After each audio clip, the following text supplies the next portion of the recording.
নমস্কার। পতাকার ৫ নং সুকান্ত আচার্য। বলতো দেখি পতাকায় মোদে কয়টি রং আছে? শিক্ষক এসে শুধালেন হেসে দ্বিতীয় শ্রেণীর কাছে। একসাথে মিলে সব ছেলে বলে চিৎকার করে জোরে, ৩টে বর্ণ রয়েছে রাঙানো জাতীয় পতাকা জুড়ে। শ্রেণীর পিছনে বেঞ্চের কোণে শিশু ছিল এক বসে।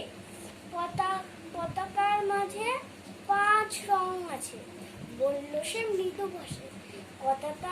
কথা তার শুনে বাকি শিশু বলে হেসে খায় লুটোপুটি। শিক্ষক রেগে বললেন হেকে, বোঝাও কি করে ৫টি? সরল শিশুটি বলল ওপরে গেরুয়া, মাঝখানে সাদা, সবুজ আছে তার তলে, আর আছে আঁকা গোলাকার চাকা, নীল রং আছে এতে। শিক্ষক বললেন এটিকে ধরলে তবুও হচ্ছে ৪টি।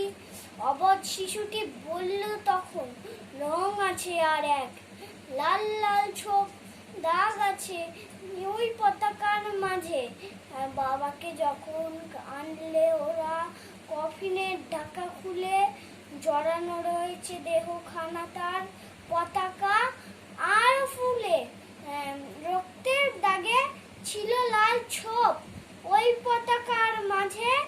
এই নিয়ে হলো ৫টি। এবার তো ঠিক আছে?